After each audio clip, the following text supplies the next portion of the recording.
Hello everyone, I'm Els and welcome to my YouTube channel where I mostly talk about books. Today I'm going to be talking about books, of course.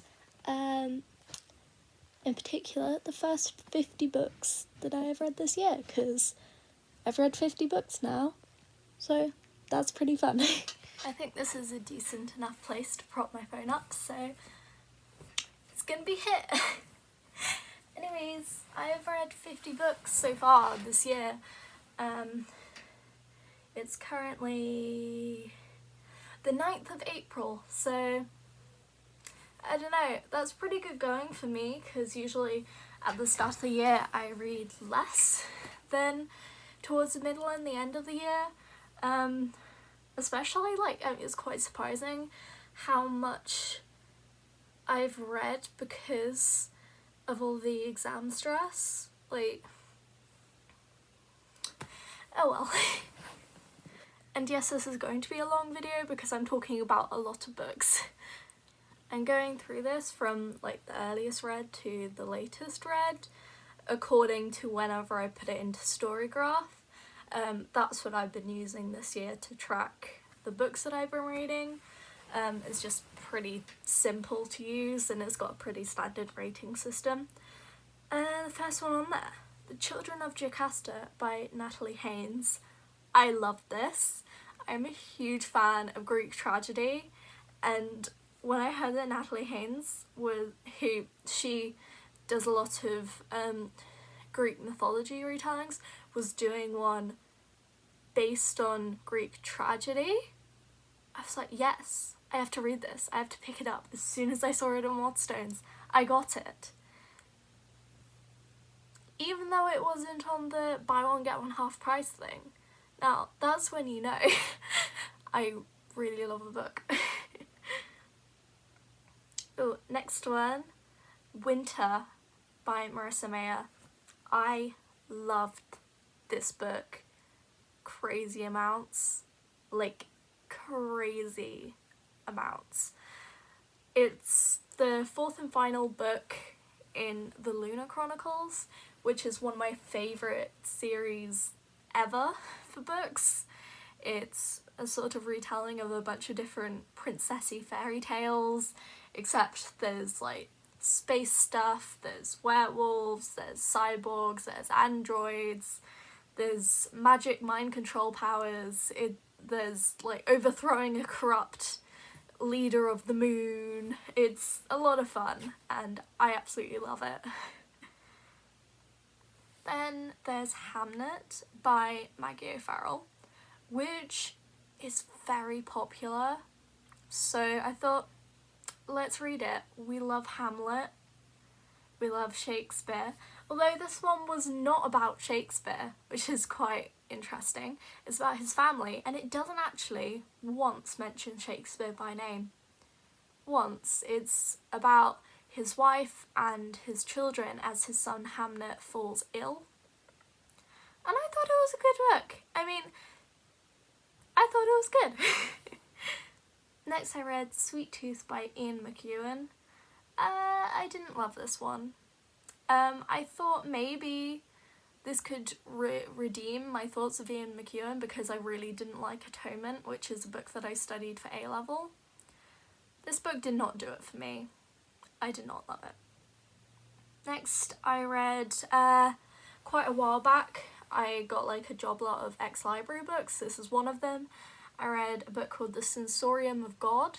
It was about a bunch of astrologers being like, oh yes, I'm smart, my theory is better than you. It was alright. The Favour Book of Utopias by John Carey. I really like this because I love sci-fi kind of things. In my mind I call it low sci-fi, like dystopia and utopia. Basically speculative fiction. If you took one thing from contemporary society and went straight ahead with that one thing, how advancing that one thing would alter our society. I love those kinds of things, so I love this book. Then I read Fairest by Marissa Meyer, which is, pretty sure that's the one that's got a bunch of short stories from the world. No, I need to check which one it is.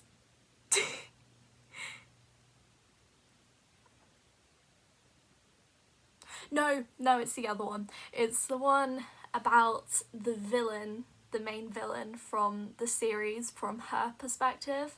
I really loved it. Later on, I also read one that was like a bunch of short stories. See if I scroll down and find it. It's called Stars Above by Marissa Meyer. Anyway, back to the order. Then I read The Magic Misfits by Neil Patrick Harris, which was just a really wholesome, sweet middle grade, you know, found family friendships. It was very cute and I liked it. Ooh, then I read a poetry collection. I've tried to read some poetry every now and again this year because I haven't really read much poetry for pleasure previously, so I thought it would be a fun idea to try that. So I read Cannibal by Safia Sinclair and I thought it was really cool. I really liked it. Why don't I read more poetry? Who knows? Then I read The Secret Garden by Frances Hodgson Burnett. I watched the film version of this when I was younger and it definitely lived up to the expectations. I really enjoyed the book. This is then when I read Stars Above by Marissa Meyer, but I've already told you guys about that. Ooh, this is a 5-star read right here. Kindred by Octavia E. Butler. I love it. Definitely an amazing introduction for me to Octavia E. Butler's books. It's about this woman who travels back in time to help this little boy whenever he needs help. And it's a really fun time travel story that I really loved. I mean, should I say fun? It deals with some quite grown-up topics. It deals with issues of race, social class. Slavery was a thing at the time in which she travelled back to. It's set in America, by the way. But yeah, I loved this book so much. Ooh, then I read The Kite Runner by Khaled Hosseini, which I think was a really sweet book about friendship. These two boys who become friends, which I think is quite sweet. I mean, obviously there's more context going on, but that's the main premise to me. Then I read Villette by Charlotte Bronte. I liked it. Not as much as I thought I would, probably because of the title. The title made it seem gay, and that means that I just assume everything's more gay than it is, and I was right.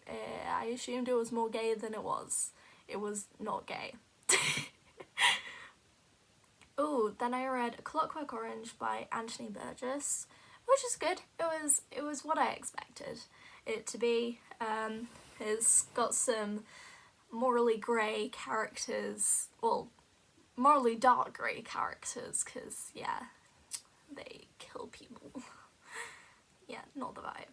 Ooh, okay, this next one was also a 5-star one. Amari and the Night Brothers by B.B. Alston. I loved it. It's a middle grade fantasy, and I just loved it. I loved it. Then I read Plain Bad Heroines by Emily N. Danforth and Sarah Lautman, which it was good. I liked it. It was about some people putting together a film version of a book based on a true story about 2 women that fell in love and were prosecuted for that. It was good. I kind of like the friendship dynamics, but yeah, I wasn't a huge fan of the overall premise because I went into it not knowing much about it. Then I read Confessions of an English Opium Eater and Other Writings by Robert Morrison and Thomas de Quincey. And yeah, it was good. It's one of those that you just like, yeah, I'll pick it up, it's free in the library, it's a classic, I might like it, I might not. It was okay. Oh, then I read American Gods by Neil Gaiman, which I was expecting to absolutely love because I adore retellings, I adore fantasy and sci-fi elements in books. I did not adore this, I just didn't get along with the characters of like American Gods, and which is a shame because I was expecting to really enjoy reading this because it's by Neil Gaiman, and all the other books I've read from him have been really lovely and I really enjoyed them. I suppose this is a more adult book than the previous ones I read because I'd read Coraline and Stardust before, and I suppose the premises are a lot lighter than in American Gods, but oh well. Oh, this one I'm not going to talk too much about. It's non-fiction. It's The Hermetica, The Lost Wisdom of the Fairies by Peter Gandy and Timothy Frake. It's more of my esoterica research because I'm into that kind of thing. And then I read, Popular Fiction by Women, 1660 to 1730, by a bunch of people.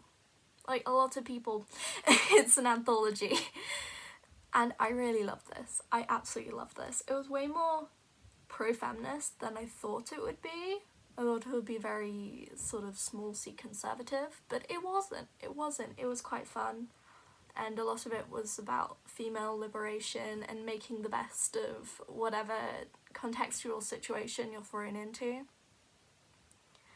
And then I read The Call of Cthulhu and Other Weird Stories by H.P. Lovecraft.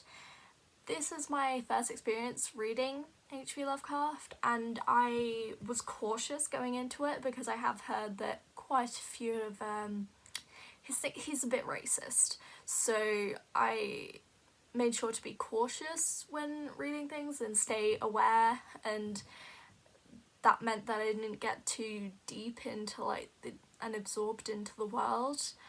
I thought it was alright. I mean, I understand why he's so famous if he is one of the first few people doing that kind of thing.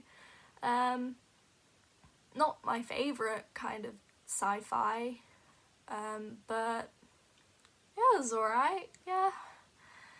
Then I read House on the Strand by Daphne du Maurier. I loved Rebecca, so I thought I'm going to love this. I liked it, didn't love it, didn't dislike it. Then I read Gideon the Ninth by Tasmin Muir, and I loved it. It was really fun. Gideon, she's lovely, the character, I loved her. It was just like fun fantasy book that I loved.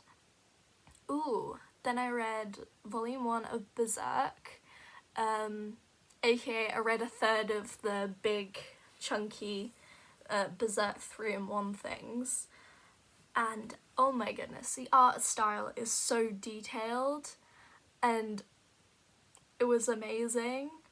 At some points it's a bit like gory and quite graphic in the gore and body horror aspect, but it's incredibly clever.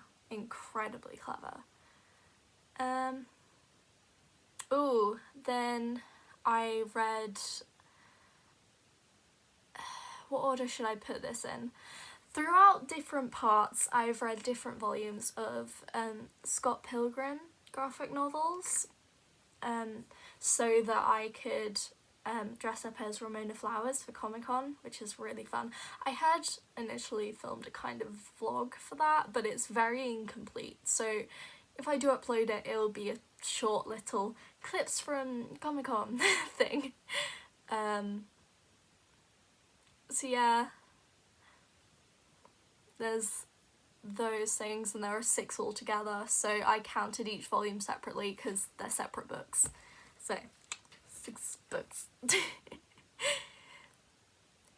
Then I read The Fellowship of the Ring by J.R.R. Tolkien because I never actually read the original Lord of the Rings books. Like, I've read The Hobbit, but not the actual Lord of the Rings books. So I'm reading them now. Well, have read them now, because I think it was yesterday or the day before I read the Two Towers as well. So yeah, they were good. They were what I expected. Ooh, then I read The Eye of the World, which is the first book in the Wheel of Time series by Robert Jordan. I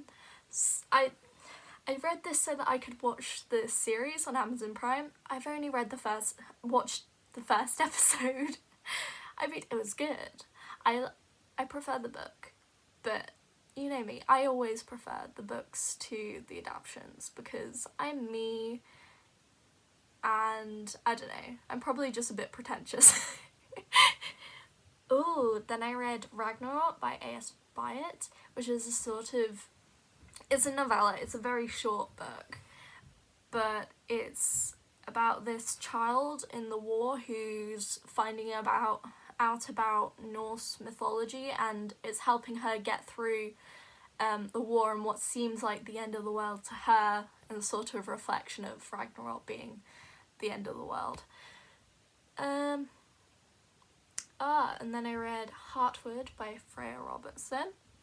It was good. It was alright. It was alright. It was kind of Viking aesthetic, if that makes sense. It was the aesthetic, not the actual thing, if that makes sense. Yeah. Then I read Neuromancer by William Gibson, which I thought was really good. It's been recommended to me on the internet a couple of times, so I was like, yeah, let's read it. So I read it. This one I read for uni, Metaphysical Lyrics and Poems of the 17th Century.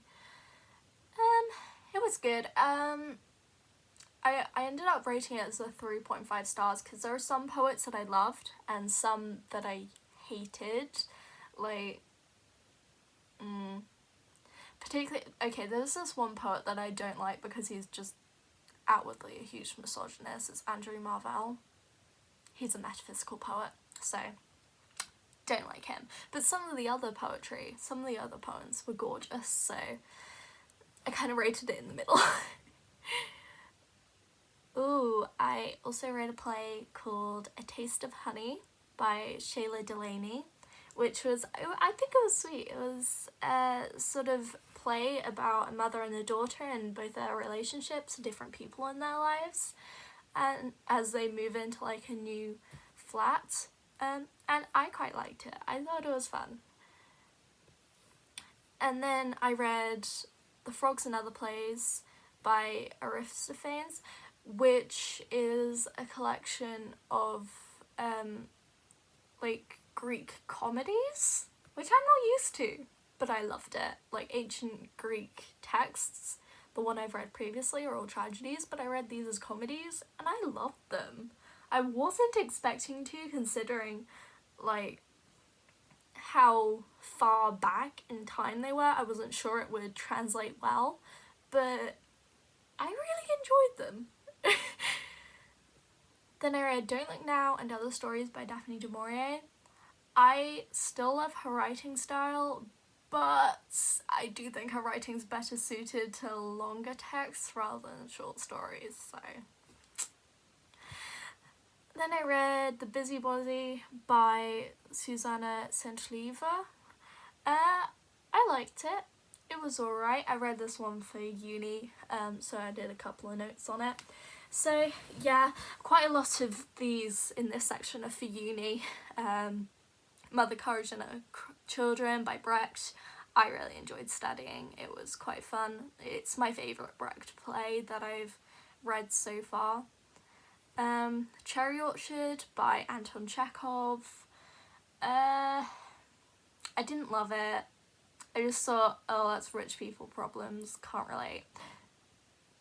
And then, I read Heidi by Joanna Spyri, which, the nostalgia for me means I rated higher than I probably should have, because I could sense like the religious sort of, you should believe in this interpretation of God. kind of thing, but it didn't take away from the nostalgia for me. I still feel very nostalgic for the story of Heidi, so it was really nice to read the original text. Then I read Breakfast at Tiffany's by Truman Capote, and yeah, it was what I expected. It's just like a short novella telling the story, and the film's pretty fairly true to that story actually. Although it does expand and change things slightly because a novella is like very short, and obviously the film is a lot longer. A couple more Scott Pilgrim books. Ooh, I read Hyperion by Dan Simmons. I listened to this one on an audiobook over like a couple of days, and I thought it was good. I enjoyed it. I mean, some things were a bit awkward because there was like a mature scene, and it's like, while I'm going around like cleaning my room, hearing a mature scene, I mean, even though I was by myself, it was so awkward. It's like, ah yes. I don't know, I always feel awkward when I like listen to or read scenes written by men. I don't know why, it's just obvious when they're written by men. Then I read The Two Towers by J.R.R. Tolkien, and with that, I've read Lord of the Rings. Finally, I can say that I've actually read it.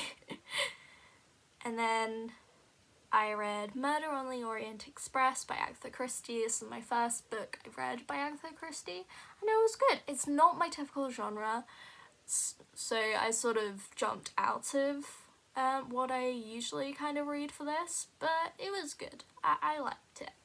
And the most recent book I've read is Tomorrow is Beautiful by Sarah Crossan, and that's a collection of poetry by a bunch of different authors that all have quite a positive and hopeful sort of message through them, which was quite nice. So yeah, those are the first 50 books I've read this year.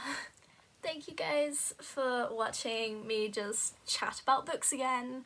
I know it's been a while, university has been a lot, but it's the holidays now, no more things due in until May. Then I'll have another exam season, but then I'll have summer, so it'll be fun. So I haven't really scheduled uploading things because university takes up a lot of my time, and it is the main thing that I focus on in my life, as this is just a hobby, talking to people about books, so that's why schedules are not very schedule-y. But yeah, hope you enjoyed this video, hope you have a nice day, bye.